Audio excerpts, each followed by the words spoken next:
So I thought I would do a little update video. Been off work. It's been nice, you know, a little time off.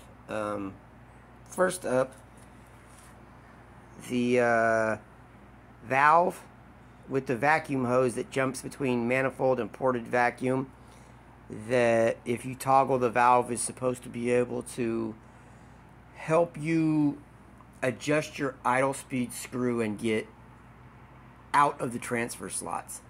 That did not work for me. The car has like 7.5 inches of vacuum, not very much, so I might be drilling holes into the throttle blades.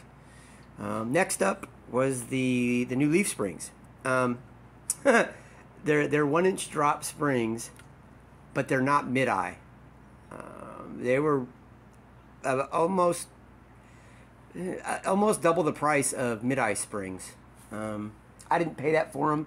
I got them off a guy that bought them for a project, and they just set. They still had tags on them when I got them. He gave me the shackles with them. The bushings were brand new. So I've only put 30 miles on the car, but I'm at exactly the same ride height I was with the old. Now, I guess rule of thumb is 100 miles.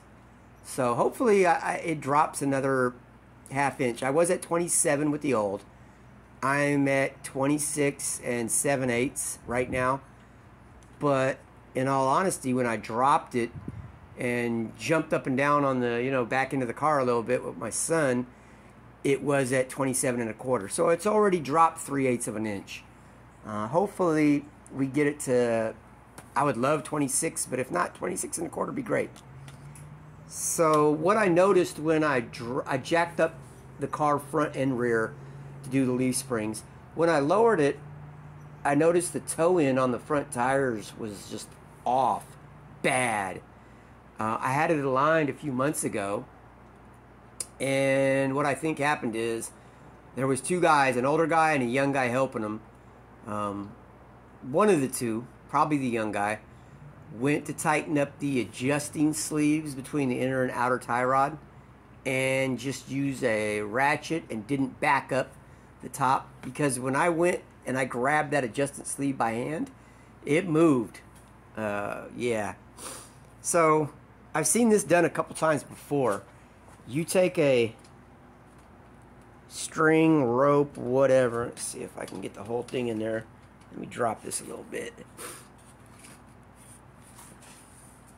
How's that? So what you do is you measure. You want equal distance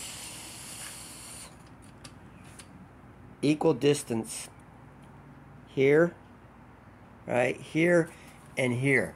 Call it 1 inch. You get equal distance there to there.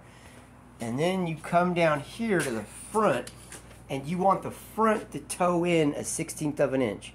So if this was 1 inch, this would be 15/16.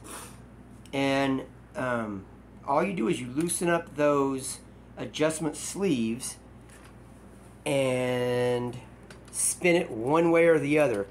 And it's a bitch to remember which way to go. Yeah, I went the opposite way and the tire towed out on me. So, okay, go the other way, right? Also, what you want to do is you want something under the tire. I use Kydex. You can get this off Amazon. It's what people use to make holsters for guns and knives. You have with a knife, you can just put the Kydex in an oven, heat it up, slap it around the knife, clamp it, put it back in the oven, pull it out, let it cool, and drill some holes in it. With a, if you're using it for a pistol, you probably want to use one of those dummies, the plastic guns that they use for training. So anyway, that's where we're at. I did 1/3 of the alignment myself, and it was out on the 16th, towed in on both sides. I can't wait to drive the car to see if it's going to be a little better, but unfortunately, yeah, we've got rain. Like 8 out of the next 10 days we have rain. I also adjusted the front brakes. I had the driver's side front drum had no tension on it, and the passenger side had about the normal amount that you'd expect. And I kind of thought that the last couple times I drove it, it wanted to pull to the right a little bit. So adjusted that out, front end aligned. I know I probably need to drill holes in the throttle plates. What else? Oh, and ride height in the back. And that's just, we're going to have to put some miles on it to see if I need lowering blocks. That's the update. A Happy New Year, everybody. I appreciate you guys. Thanks.